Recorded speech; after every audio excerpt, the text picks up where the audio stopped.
80 शब्द प्रति minute dictation start करते हैं 5 सेकंड बाद। सभापति महोदय, मुझे अपने विशिष्ट अतिथियों का स्वागत करते हुए अत्यंत प्रसन्नता हो रही है। मुझे भी फ्रांस और फ्रांसीसी संस्कृति के प्रति आदर और प्यार है। कोई भी ऐसा समागम अभिनंदनीय है जो दोनों देशों के बीच संबंधों को सुदृढ़ करे और फलदायक हो। यह मालूम करना कठिन है कि कुछ क्षणों में भारत के बारे में क्या कुछ कहा जा सकता है।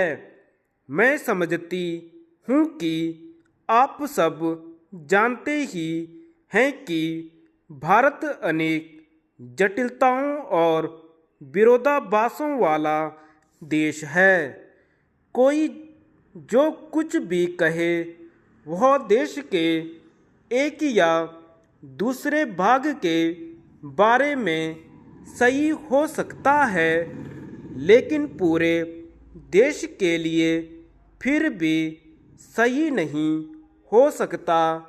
और हम क्या कर रहे हैं या क्या नहीं कर रहे हैं, इसे समझ पाने का एक कारण शायद यही है कि भारत में आने वाले अधिकांश लोग केवल उसके एक भाग की यात्रा ही करते हैं और भारत के बारे में जो संवाद प्रकाशित होते हैं वे किसी एक दृश्य या घटना के संवाद ही होते हैं, जिन्हें ऐतिहासिक परिप्रेक्ष्य से अथवा बृहत्तर भारत से अलग थलग करके देखा जाता है। शायद आज हमारी स्थिति अनेक प्रकार से कई वर्ष पहले की अपेक्षा अधिक अच्छी है। आर्थिक स्थिति पहले की तुलना में अधिक उत्साहजनक है। हमारी कृषि की उपज उल्लेखनीय रही है और प्राय प्रत्येक दिशा में प्रगति के चिन्ह दृष्टिगोचर हो रहे हैं।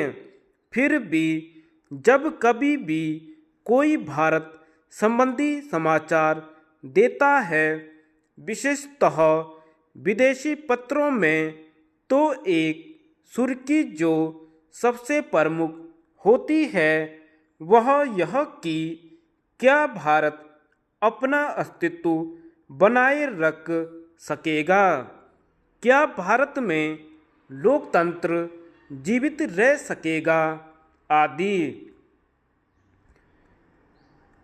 कुछ समय पूर्व एक अमेरिकी स्तंभ लेखक ने लिखा था, विश्व के सभी देशों में भारत ही एक ऐसा देश है जिसके बारे में ऐसा प्रश्न लगातार उठाया जाता है।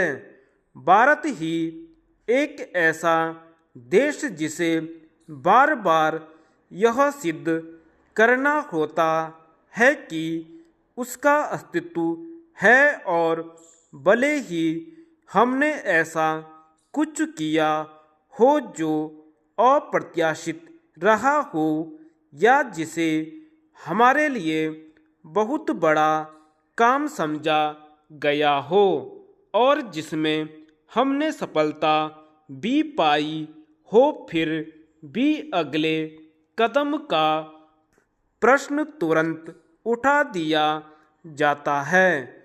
मुझे अपने पिताजी से अनेक सद्वस्तुएं विरासत में मिली हैं।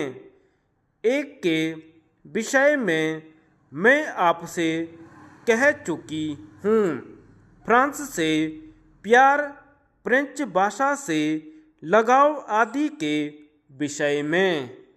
धन्यवाद।